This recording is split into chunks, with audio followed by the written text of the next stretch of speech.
Hi, folks. Welcome to another episode of Film Study. This is Ken McKusick, and we're here to continue our concerns series today. Joining us is Lou J. Lou, how you doing?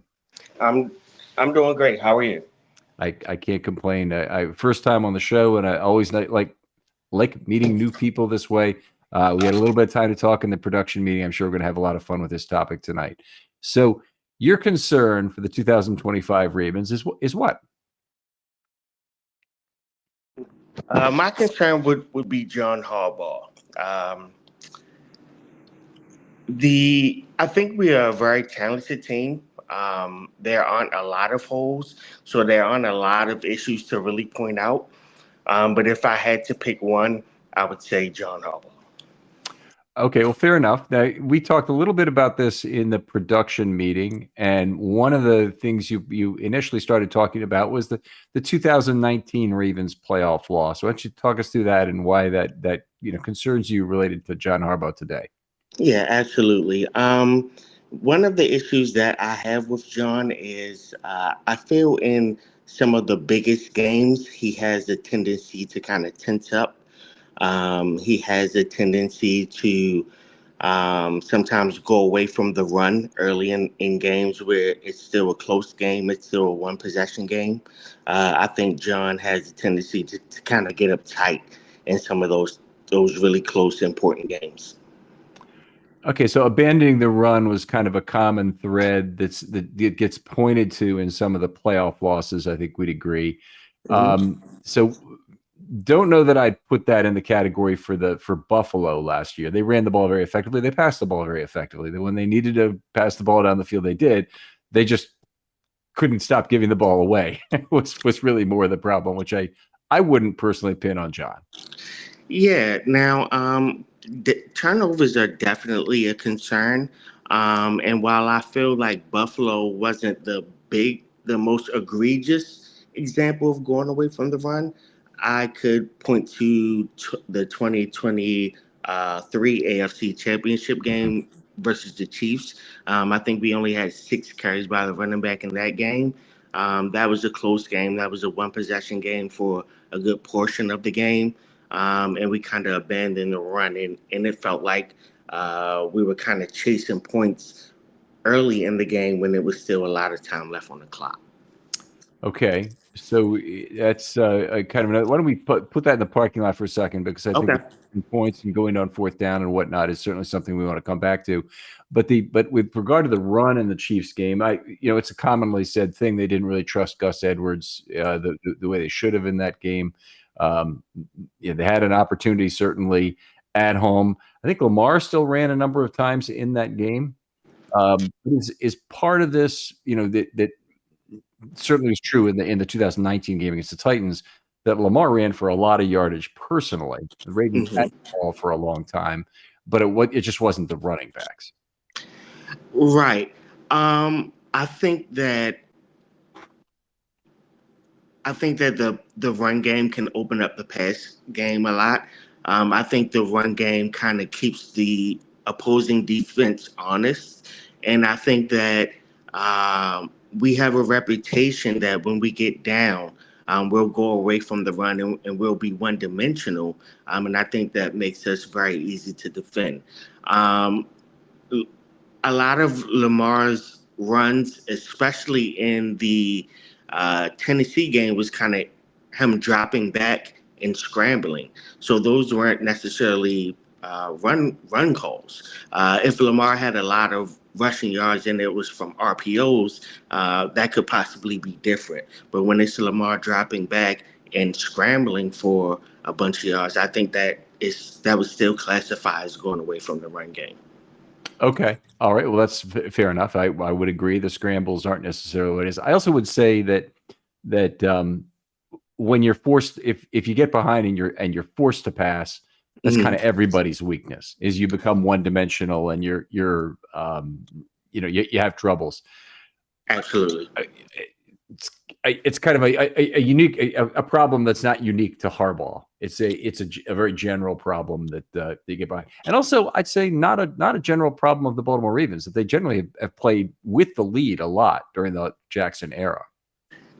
I agree. And that may be to the detriment of the team. Because we play from ahead so often. When the team does get down, there's a sense of urgency and there's a little pressing going on. When, hey, it's a one possession game, it's the third quarter. Sometimes it's still the first half, but hey, even if it's the third quarter, you may have three or four, maybe even five more possessions in the game, and there's no need to necessarily go away from the run with that amount of urgency, um, especially when you have a run game that can pick up chunk plays. Mhm. It's not like we're running and we're picking up 2 or 3 yards and it's a grind. Some of our biggest plays come from the run game. So even if you are down, you can pick up chunk plays in the run game. Okay, we go back to the 23 game against the Chiefs. They only ran the ball 16 times in total in that AFC Championship game, but they were Mhm. pretty effective doing it, 5.1 yards per carry. No running back had more than 3 carries in the game. Edwards had 3, Hill had 3, and Zay Flowers had 2 carries. Even Lamar Jackson only had 8 carries in that Right. game. Um, the way I remember that game, and it has been a while, admittedly now, so I haven't looked at it. It's also the kind of game that I want to forget. I really want to forget that game. But what I recall about that game is the Chiefs putting that game in the hands of their 3 cornerbacks and really lining up to defend the run very effectively. And then also Jackson not being able to really beat the Chiefs' talented cornerbacks of that game. Yeah.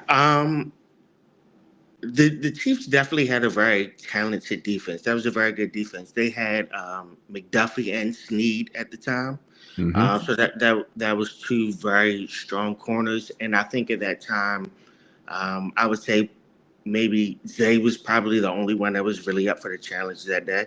Mm-hmm. Outside of the fumble and the penalty, Zay really played a great game. Uh, but it's not necessary for me. Like I said, it's not necessarily. Um, it I just think you're easier to defend when you become one dimensional. Okay. Sometimes I've seen games where sometimes you run and you run and you run, and eventually the defense makes an adjustment, and then that's when the pass happens. But when you're just constantly passing, they know the pass is coming. You're not even making them have to defend the run at all. It's even easier to defend the pass, especially like I said, if you have good corners and they know you're passing, you're making their job even easier. Oh, they certainly did the job in that game, holding down Lamar in terms of the passing game, and they had a turnover, and he threw for a 75 passer rating. And that's very unlike Mhm. Lamar. All right, so one thing being at the worst time abandoning the run game is kind of a complaint about John Harbaugh in general. What others? I mean, in general, and I know we talked in the production meeting. One of the things I was impressed by is you're generally are very positive on Harbaugh overall, but just negative on him in some very specific ways. Yeah, absolutely. I appreciate John Harbaugh for his leadership. Um, I appreciate the continuity between the head coach and the general manager. I think that's very important. I appreciate how he manages the players and things like that. But it's a very thin line when you're trying to win a championship. And I know that Harbaugh holds his players to a very high standard. I just want to hold the coach to a high standard as well. Um, so, like I said, abandoning the run would be an example of that. I also feel like there's opportunities where we blow some games. I've seen John Harbaugh kind of um, be passive once we have leads late in fourth quarters, and that's caused us to blow a few games. I think that can bite you in the butt when you're trying to like fight for home field advantage in the playoffs and things like that. One loss here or there could be the difference between playing at home and playing on the road. So I would just like to see us keep our foot on the pedal sometimes when the offense is rolling and we have those leads instead of kind of uh, dropping back and handing the ball off 3 times and then punting it back to our defense. Okay, well, that's certainly something we've seen from time to time, and the Ravens have the games they've lost. I do have a theory here. We talked about this as well Mhm. earlier. Is the Ravens don't lose any games by 2+ scores. In fact, they haven't lost such a game since that Miami game in 2021 with Jackson at quarterback. Mhm. And it's been 4 years almost since they've lost a game with Jackson at quarterback by 2 scores. When you go that long and all you have is 1 score losses, and then also you're a win or two short of winning the championship a couple of times, you know, Mhm. you magnify everything down to what happened in those close losses when Right. we wouldn't care at all if they lost by 17. But nobody in Buffalo is bringing up the fact that the Ravens, knocked the crap out of them 35-10 in week 4 Right. last year. Right. Now, like I did say, Ken, we are a very strong team. So when you're looking for the things to be concerned about, it's not a lot of glaring things. Mhm. So that's why I'm looking to John. And I also understand that in those tight games, it's about the thinnest of margins. So again, it's not like I think John is a horrible coach. It's not like I think John is incompetent. But if there's little places here and there where I think there's room for improvement, I think this is the case. All right. So if in terms of making this an actionable item, are you really Mhm. suggesting the Ravens fire John Harbaugh, or are you No, suggesting that he needs to go? absolutely not. Especially not at this point in the year when it's already August. But no, like I said, I don't think John is a bad coach, and I do appreciate the continuity. I appreciate him having the same vision as the GM and all those kind of things that build a strong organization. But when it's in the game and we're on the field and wins are by a razor thin margin, Mhm. I think that we can look to John and say, hey, if you tighten up something here or there, that's the difference between us, uh, you know, progressing in the playoffs and not progressing in the playoffs. Okay, this is the most balanced version of anti John Harbaugh that I've heard. It honestly is. It's just very good because you're recognizing some of the pros of John. This season I've been looking for people this offseason to talk about their dislike for Harbaugh the coach, and there's Hmm. people who will spew it vitriol all over Twitter, acid being spat about Right. what a terrible coach he is, and they can't admit to any positive that he has, or maybe they admit to one as a token, and then they'll give you 10 flaws that Hmm. don't add up to a hill of beans. On the other Right. side of that, you're at least being very balanced about it. Appreciate the continuity, the way he's built a coaching staff. In general, I think from our discussion earlier, you recognize that the Ravens have had a tremendous point differential. They've led the National Football League in point differential since the beginning of 2018 by a wide margin, which is Right. why it's funny to me that a national pundit like Warren Sharp comes out and says, the Ravens, record in 1-score games is cause for tremendous concern, kind of thing. It's actually kind of funny, and you're not pointing to that. You're saying that at some of the worst times he's abandoned the run, that the Ravens have had a problem blowing leads occasionally, and I wouldn't dispute that that's certainly true, that's happened. Hmm. Is there anything else that really bothers you about Harbaugh, the coach, that it gives the Ravens a disadvantage? Um, I mean, of course, there's things I can point to. Like, I kind of, I would like John to be better at some of the in-game management, just some small things, some clock management. I feel like sometimes when we're in the 2 minute drill, we don't optimize the timeouts. I think there's times where we're in the 2 minute drill when we end up settling for three, when we could have been a little more aggressive had we managed our timeouts better. Um, I think like I've seen John like even last year it didn't necessarily come back to hurt us, but just like calling timeouts back to back and giving teams first downs, you can't do that in the playoffs because that might be the difference between winning the game and not winning the game. So I just don't want to see my coach making those type of mistakes because I know he holds the players to a certain level. I've seen John Harbaugh put so many players in the doghouse for fumbling the football. Right. That's a good point. And that's a legitimate point that fumbling the football is something John will not tolerate. Right. With the consecutive timeouts, I'm not excusing it because it was moronic. When it happened, it was a big time error to call 2 timeouts in a row. There's been other clock management things where I think he hasn't been a good communicator, like having not communicating with Zay Flowers by timeout that he needed to not fair catch. I forget whether there's a punt or a kickoff. And the Colts Remember game. that in the Colts game that cost him Yep. the ball game. If those things I could certainly point to. There's been other times where I think he hasn't been clear about a player getting down on the field that I think has been bad. So I could point to things. I guess I would say in general, we're focused on the Baltimore Ravens and the mistakes they make that cause them to lose ball games, and particularly that cause them to lose these close games, which have been their only losses. Right. And if we're looking at another team, I just tell you by now, I'd have blown my brains out yelling at the TV by now if I'd have been a fan of the Pittsburgh Steelers and watched Mike Tomlin make all the cowardly punts that he's made. And he's been an effective overall coach. He's a great motivator of men. I think he generally understands how to coach defensive football very well. And he's done pretty damn well without having a quarterback the last few years.